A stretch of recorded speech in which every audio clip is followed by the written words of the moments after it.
बॉलीवुड में अक्सर लोग फिल्मों के चलने का क्रेडिट एक्टर्स को देते हैं। हीरो ने कितना बढ़िया काम किया, हीरोइन ने फिल्म में जान डाल दी, वगैरह वगैरह। तो फिर फिल्म पिटने का क्या? उस टाइम कमियां दूसरों में क्यों ढूंढी जाती हैं? कभी ऑडियंस पे इल्जाम तो कभी डायरेक्टर पे। पर असलियत में धोखा देने वाला कोई और नहीं, आपका फेवरेट एक्टर होता है आयुष्मान खुराना। आज इन्होंने लिटरली दिल के टुकड़े टुकड़े कर दिए हैं मेरे। अनेक फिल्म का टॉपिक इतना जबरदस्त था कि ट्रेलर देखकर लगा ये सिर्फ सिनेमा नहीं, ये तो पूरा देश हिला सकती है।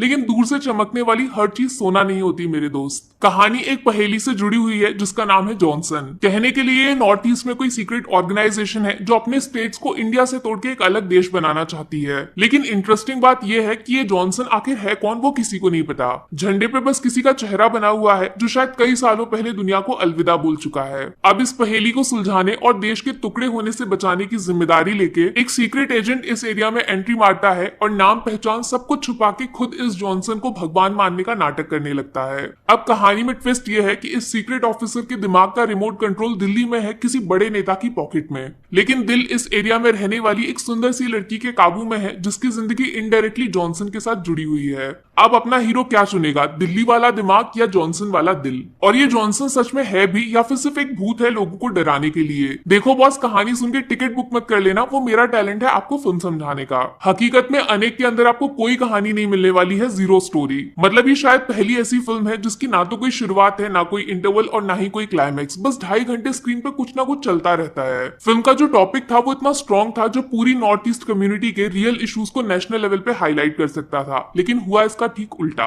कोई भी सीन या फिर एक भी डायलॉग ऐसा पावरफुल नहीं है जो आपके दिल दिमाग पे इंपैक्ट छोड़ जाए। पूरी फिल्म याद रहना तो दूर की बात है, 1 मिनट पहले भी क्या हुआ आप शायद वो भी भूल जाओगे। सिर्फ फिल्म बनाने वाले लोगों के पर्सनल ओपिनियंस को ऑडियंस के सामने रखा गया है। नॉर्थ ईस्ट में क्या गलत होता है, क्या सही है, वो 3 घंटे बाद भी समझ नहीं आया किसी को। बॉस, ऑडियंस फिल्म देखती है एंटरटेनमेंट के लिए, एक कहानी जिसकी कोई एंडिंग होनी चाहिए। ये अलग अलग सीन को एक दूसरे से जोड़कर स्क्रीन पे चला देना, इससे इंस्टाग्राम का रील बनता है, बॉलीवुड की फिल्म नहीं। आयुष्मान खुराना, इनको बॉलीवुड का घमंड समझा जाता है। ये बंदा कभी फालतू फिल्म नहीं बना सकता। ऐसी क्यों? मेरा और बॉलीवुड दोनों का घमंड टूट के बिखर चुका है। अनेक के अंदर आयुष्मान कहाँ है आपको ढूंढने से भी नहीं मिलेंगे। ऐसा लगता है बस कोई बेचारा एक लड़का कैमरा के सामने हीरो बनने की एक्टिंग कर रहा है। मतलब इतनी जबरदस्त कास्टिंग थी इस फिल्म में कि टैलेंट भी शर्मा जाए, लेकिन हर एक एक्टर पूरी तरह वेस्ट मारा गया है। एक्चुअली कहानी ही नहीं है तो उसके कैरेक्टर्स वैसे भी इंपॉर्टेंट नहीं लगते। ज्यादा चौंकिएगा मत अगर बॉलीवुड की बाकी फिल्मों की तरह अनेक का कलेक्शन भी नीचे से टॉप मार दे, क्योंकि थिएटर तक लोगों को खींच के लाने वाली एक भी क्वालिटी नहीं है इस फिल्म में। आज तक मैं सोचती थी कि आयुष्मान की फिल्म में स्टार काटने कहां पर है, उसमें बहुत मेहनत लगेगी, लेकिन आज पहली बार इनकी फिल्म को स्टार देना कहां पर है वो मुझे समझ ही नहीं आ रहा। तो यार मेरी तरफ से अनेक को मिलेगा 5 में से 1 स्टार, वो भी नॉर्थ ईस्ट के इशू पे फिल्म बनानी है सिर्फ ऐसा सोचने के लिए। नेगेटिव्स में पहला स्टार कटेगा कहानी जो इस फिल्म में है नहीं, दूसरा एक्टिंग जो किसी को करने का मौका नहीं मिला, तीसरा डायरेक्शन, अनुभव सिन्हा सर इस फिल्म को किस डायरेक्शन में ले गए हैं शायद उनको खुद भी नहीं पता,